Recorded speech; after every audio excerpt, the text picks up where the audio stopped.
2월 8일 토요일 새벽기도에 오신 여러분들 축복하고 환영합니다. 다 함께 사도신경으로 2월 8일 토요일 새벽기도회를 시작하겠습니다. 나는 전능하신 아버지 하나님, 천지의 창조주를 믿습니다. 나는 그의 유일하신 아들, 우리 주 예수 그리스도를 믿습니다. 그는 성령으로 잉태되어 동정녀 마리아에게서 나시고 본디오 빌라도에게 고난을 받아 십자가에 못 박혀 죽으시고 장사된 지 사흘 만에 죽은 자 가운데서 다시 살아나셨으며 하늘에 오르시어 전능하신 아버지 하나님 우편에 앉아 계시다가 거기로부터 살아있는 자와 죽은 자를 심판하러 오십니다. 나는 성령을 믿으며 거룩한 공교회와 성도의 교제와 죄를 용서받는 것과 몸의 부활과 영생을 믿습니다. 아멘. 다 함께 찬송가 334장 위대하신 주를 함께 찬송하겠습니다.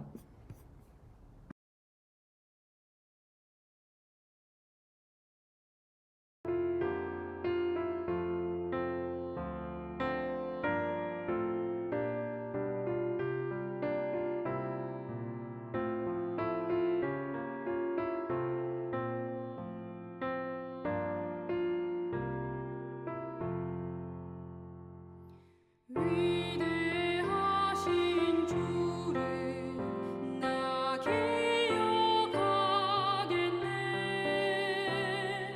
언약하신 대로 날 인도하시니 저 단비와 같은 은혜 늘 내려주시니 그 크신 주의 사랑 날 구속하셨네. 영광스런 주를 나 기억하면서 앞을 바라보며 나 달려가리라.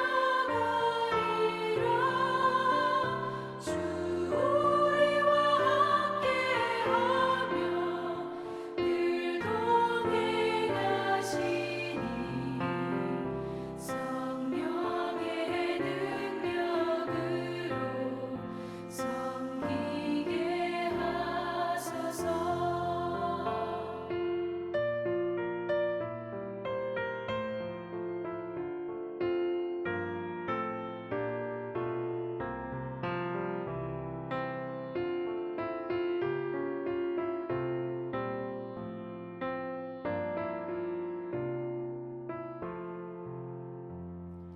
교회 머리 되신 주 기억하면서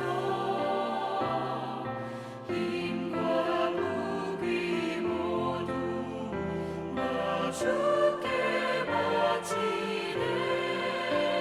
참 충성된 종이 되어 그 길을 가면서 주 다시 올 때까지 교회를 섬기리.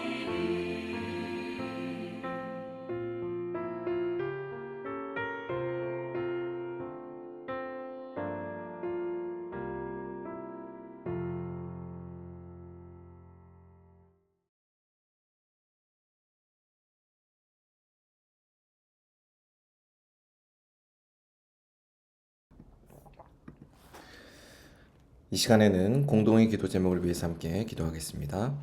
첫 번째로는 나라를 위해서 함께 기도하겠습니다.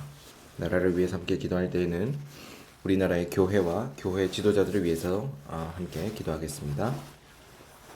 우리나라의 교회가 성경에서 기록된 대로 교회다움으로 함께 세워져 가고 또 이를 섬기는 교회 지도자들이 경건함을 바탕으로 교회를 잘 섬길 수 있도록 위해서 함께 기도하도록 하겠습니다.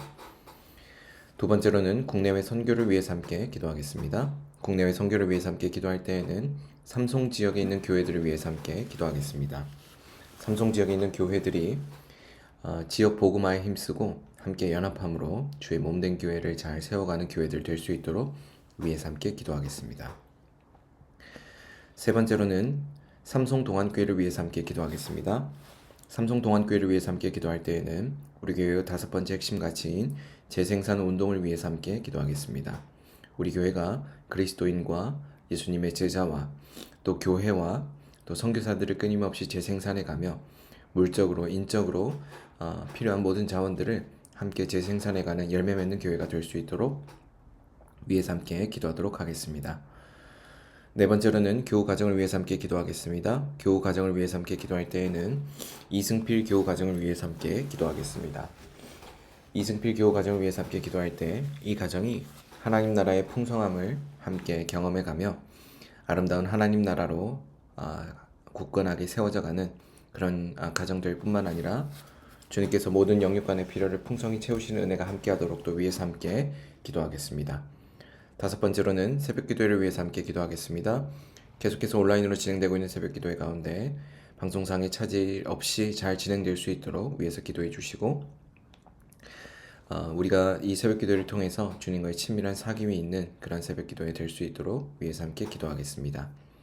함께 나눈 이 다섯 가지 기도 제목을 위해서 이 시간 한 목소리로 기도하겠습니다.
예수님 이름으로 기도합니다. 아멘.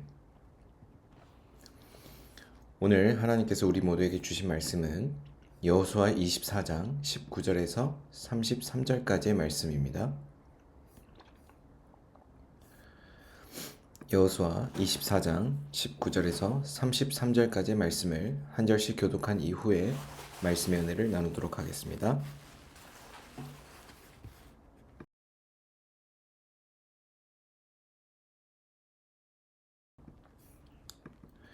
한 절씩 교독합니다. 여호수아가 백성에게 이르되 너희가 여호와를 능히 섬기지 못할 것은 그는 거룩하신 하나님이시요 질투하시는 하나님이시니 너희의 잘못과 죄들을 사하지 아니하실 것임이라. 만일 너희가 여호와를 버리고 이방 신들을 섬기면 너희에게 복을 내리신 후에라도 돌이켜 너희에게 재앙을 내리시고 너희를 멸하시리라 하니 여호수아가 백성에게 이르되 너희가 여호와를 택하고 그를 섬기리라 하였으니 스스로 증인이 되었느니라 하니 그들이 이르되 우리가 증인이 되었나이다 하더라. 여호수아가 이르되 그러면 이제 너희 중에 있는 이방 신들을 치워버리고 너희의 마음을 이스라엘의 하나님 여호와께로 향하라 하니 백성이 여호수아에게 말하되 우리 하나님 여호와를 섬기고 그의 목소리를 우리가 청종하리이다 하는지라. 그날에 여호수아가 세겜에서 백성과 더불어 언약을 맺고 그들을 위하여 율례와 법도를 제정하였더라. 여호수아가 이 모든 말씀을 하나님의 율법책에 기록하고 큰 돌을 가져다가 거기 여호와의 성소 곁에 있는 상수리 나무 아래에 세우고 모든 백성에게 이르되 보라 이 돌이 우리에게 증거가 되리니 이는 여호와께서 우리에게 하신 모든 말씀을 이 돌이 들었음이니라. 그런즉 너희가 너희 하나님을 부인하지 못하도록 이 돌이 증거가 되리라 하고 백성을 보내어 각기 기업으로 돌아가게 하였더라. 아멘.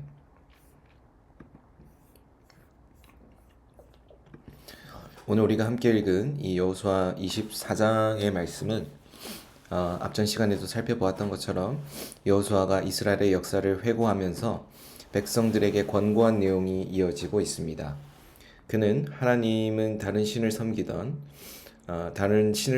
강 저편에서 아브라함을 어떻게 이끌어내었는지, 그리고 그 아브라함에 대해서 하나님께서 어떻게 그 후손들을 통하여 아브라함과 그 후손들을 통하여 하나님을 경외하는 한 민족을 이루게 하셨는지, 어떻게 그들을 애굽으로 인도하셨고 또한 애굽에서 노예된 그들을 구출해내시고 젖과 꿀이 흐르는 약속의 땅으로 인도하여 수고하지 아니한 땅과 건축하지 아니한 성읍과 심지 아니한 포도원을 기업으로 얻게 하셨는지를 말씀하고 있습니다.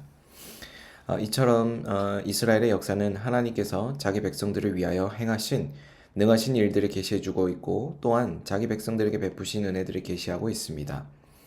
이런 면에서 볼 때 하나님의 백성들의 역사는 모든 시대에 하나님의 백성들이 공유해야 하는 신앙의 유산이라고도 할 수 있습니다. 실제로 하나님의 백성들은 삶의 여정에서 연약할 때 그리고 실패했을 때마다 역사를 회고하며 그 역사 안에 계시된 하나님의 위대하심과 능하심을 보며 신앙을 회복하게 됩니다. 특별히 오늘 우리가 읽은 19절 이하의 말씀에서는 여호수아가 백성들이 하나님만 섬기기로 결단한 후에도 계속해서 그들의 결단을 굳게 해주기 위해 권고의 말을 이어가는 내용들이 기록되어 있습니다. 그는 백성들에게 이렇게 말합니다. 20절과 22절을 우리가 주목해서 먼저 보겠는데요. 먼저 만일 너희가 여호와를 버리고 이방신들을 섬기면 너희에게 복을 내리신 후에라도 돌이켜 너희에게 재앙을 내리시고 너희를 멸하시리라. 22절에 이어서 너희가 여호와를 택하고 그를 섬기리라 하였으니 스스로 증인이 되었느니라. 백성들은 여호수아의 이러한 말들에 대하여서 21절과 22절에 우리가 여호와를 섬기겠나이다, 우리가 증인이 되었나이다 라고 각각 답합니다. 이와 같은 신앙의 결단은 스스로를 확인하는 시간을 가질 때 비로소 굳게 세는 것입니다. 여호수아는 백성들의 대답을 듣고 그날에 백성으로 더불어 언약을 세우고 그들을 위하여 율례와 법도를 베풀어 주었습니다. 그것이 25절의 말씀에 이어지게 되는데 그곳에서 큰 돌을 세우고 그것으로 그러한 율례와 법도를 베풀었다는 것에 대한 언약을 세웠다는 것에 대한 증거로 삼게 됩니다. 여호수아가 이스라엘에게 준 권고와 또한 백성들과 세운 언약과 증거의 돌은 우리에게 어떤 환경 가운데서도 변함없이 하나님을 신뢰하며 살도록 교훈해 주고 있습니다. 여호수아가 이스라엘에게 이 권고의 말을 전해 주었을 때 이스라엘은 위기적 상황으로 접근해 가고 있었습니다. 왜냐하면 이스라엘에게 여호수아를 잃는다는 것은 굉장히 국가적으로 큰 손실이 기다리고 있다는 것을 의미하기 때문입니다.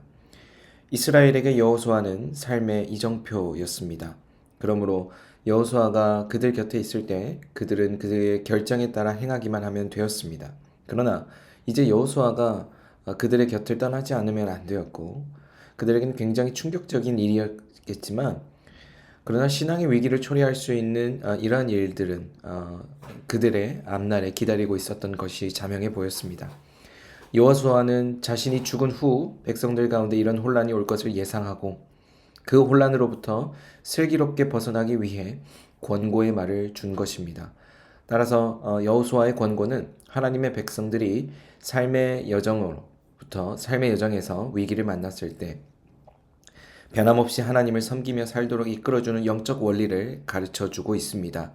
이스라엘은 이 권고에 따라 행할 때 여호수아가 없어도 하나님의 백성으로서 합당한 삶을 살 수 있었다라는 것을 말씀해주고 있습니다. 여호수아가 이스라엘 백성에게 권고해준 이러한 내용들은 하나님의 백성들이 어떤 환경 가운데 있든지 그들을 믿음으로 이끌어주어 하나님을 변함없이 섬기도록 해주는 영적 원리들을 이야기해 줍니다. 그것을 크게 세 가지로 정리해 볼 수 있을 것 같은데요. 첫 번째로는 삶의 여정에서 위기를 만났을 때 무엇보다도 먼저 하나님이 어떤 분인지를 살펴보아야 한다는 것입니다. 하나님이 어떤 분인지에 대해 알 수 있는 가장 좋은 방법은 지나간 날들을 회고해 보는 것입니다.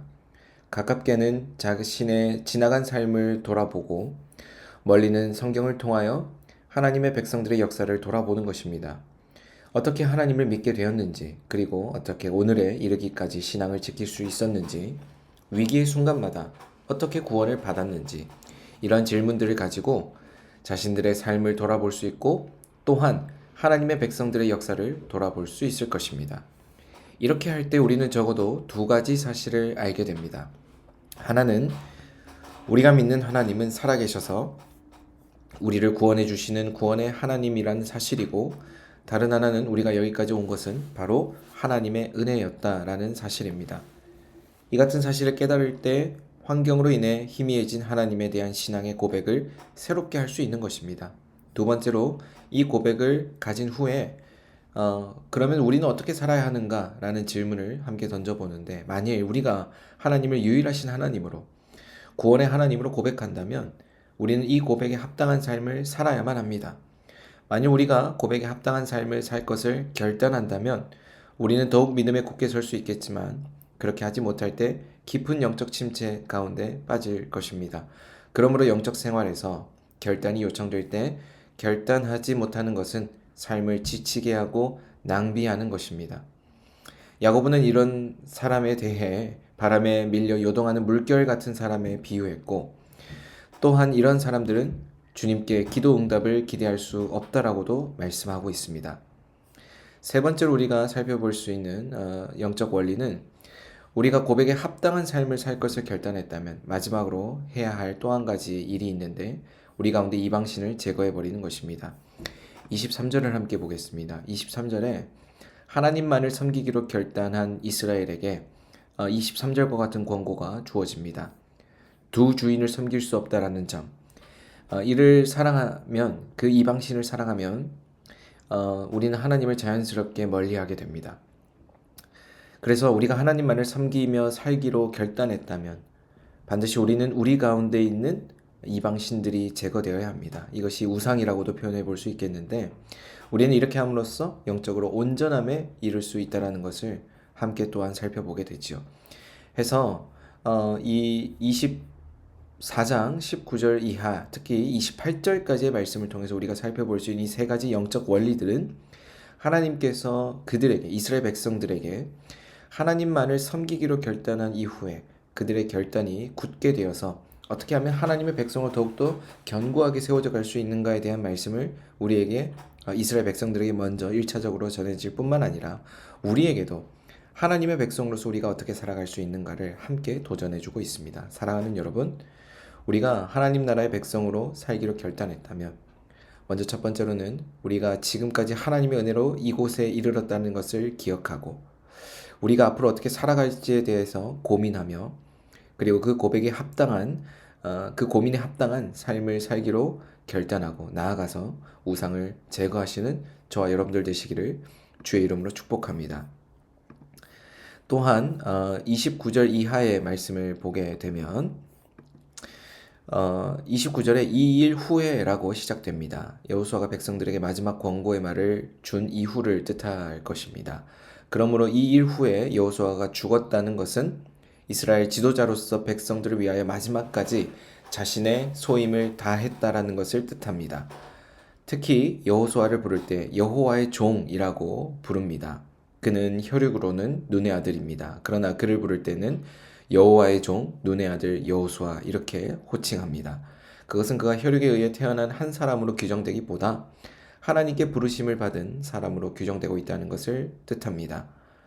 다음의 말씀은 여호수아의 삶에 대해서 이렇게 평가한다고 볼 수 있습니다. 31절에 이스라엘이 여호수아가 사는 날 동안과 여호수아 뒤에 생존한 장로들 곧 여호와께서 이스라엘을 위하여 행하신 모든 일을 아는 자들이 사는 날 동안 여호와를 섬겼더라.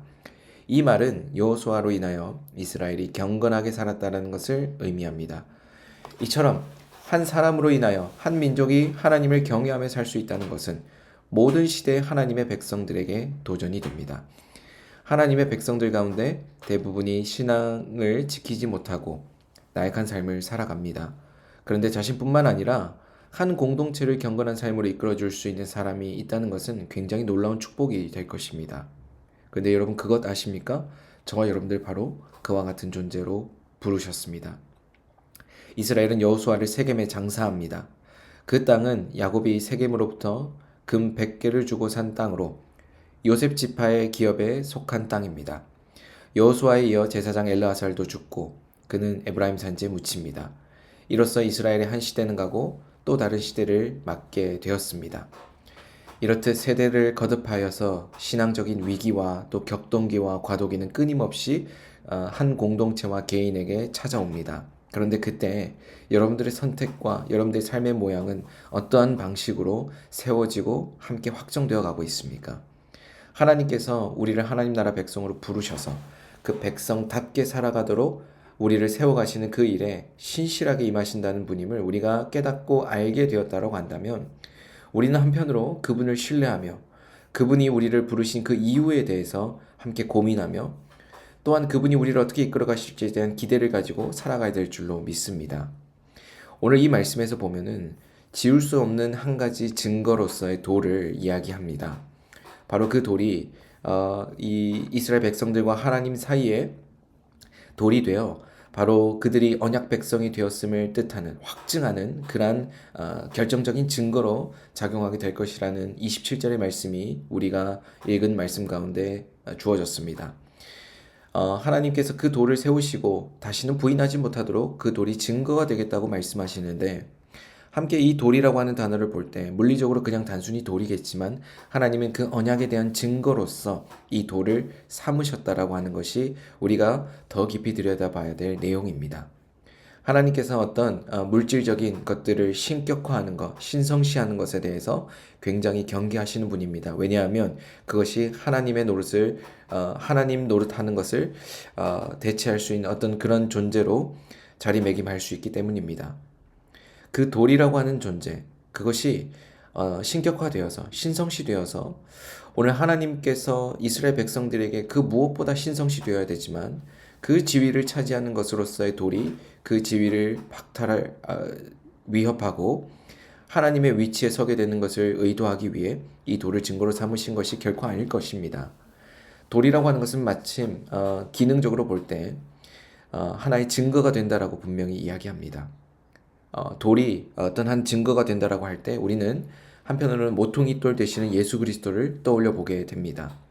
누군가에게는 걸려 넘어지는 돌이 되지만 그러나 믿는 우리에게는 산 돌이요 예수 그리스도 바로 그분이 우리의 머리 되시며 교회의 풍성함이 되시며 우리가 거룩한 나라요 그분의 소유된 백성이요 그분의 거룩한 제사장이 되었다라는 하나의 증거가 되는 놀라운 돌이 바로 예수 그리스도라는 그 한 가지 사실을 연상케 합니다. 예수 그리스도 그분이 하나님의 언약 백성이 하나님 언약 백성답게 살아가도록 하는 모퉁이 돌이 되어 그 위에 교회로 지어져 가도록 우리에게 크게 역사하신 것을 성경은 증언하는 것처럼 바로 오늘 이 돌도 그와 같은 증언을 이어가는 하나의 맥락에 놓여 있다고 볼 수 있습니다.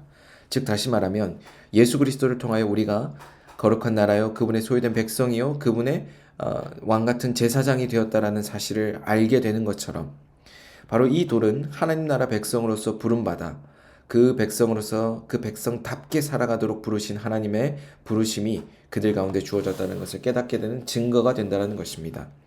먼저는 우리가 예수 그리스도를 통하여서 이스라엘 백성들과 같이 하나님 나라의 백성으로 부름받았다는 사실을 확증해가며 또 그 사실 앞에 감사하며 그 사실을 통하여 우리의 삶을 하나님께 온전히 맡겨드리는 하나님 나라의 백성으로 세워지시게 되기를 주의 이름으로 축복합니다. 더 구체적으로 우리 자신에 이렇게 선언합시다. 우리가 하나님 나라 백성으로 부름받았기에 산돌이신 예수 그리스도 그분이 우리의 모퉁이 돌 되심을 더욱더 믿고 신뢰하며 그분을 의지할 수 있게 되었다라고 선포하며 우리의 삶 가운데 산돌이 되어주시는 모퉁이 돌 되어주시는 예수 그리스도를 의지하는 큰 은혜와 축복이 함께 하시는 여러분들 되시기를 주의 이름으로 축복합니다. 함께 기도하겠습니다. 사랑의 주님, 하나님 나라 백성으로 살도록 우리를 부르시고 또 우리를 세워주시니 고맙고 감사합니다. 그 백성답게 살아가는 우리가 되게 하여 주시고 그 백성다운 삶을 살아가는 우리가 되게 하여 주옵소서. 사랑이 많으신 예수님 이름으로 기도드립니다. 아멘. 다 함께 주기도문으로 오늘 새벽 기도회를 마치겠습니다. 하늘에 계신 우리 아버지, 아버지의 이름을 거룩하게 하시며 아버지의 나라가 오게 하시며 아버지의 뜻이 하늘에서와 같이 땅에서도 이루어지게 하소서.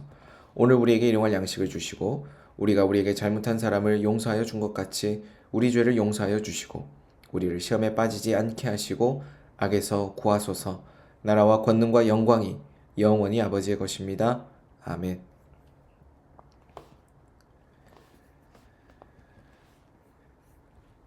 이 시간 이후에는 각자 가진 기도 제목을 위해서 기도하겠습니다.